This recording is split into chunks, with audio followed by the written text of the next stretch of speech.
sodium metal bio संस्पर्श पानी सहित reaction कले कम आए निआ लगे एक्सप्लोर कर देता है तो ताकू रखा सेफ्टी रखा किरोसिन भितर रखा जाए जेहेतु किरोसिन भितर से फाटो ना कहीं वायु सहित जल सहित स्पर्श न आसले से फाटो से वायु सहित स्पर्श हवा पानी मैक्सिमम पानी सहित स्पर्श आसिले से प्रतिक्रिया घटे घटे तो देखिए घटू कि नहीं तुम कोई पटेब 18 वर्ष पर्यटन है 18 वर्ष पर्यटन है प्लस टू पटेब तुम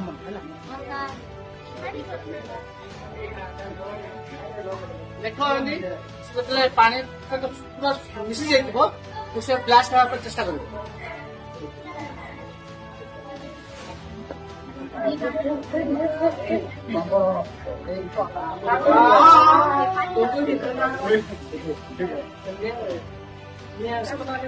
पानी उतने नहीं लगुच कि नहीं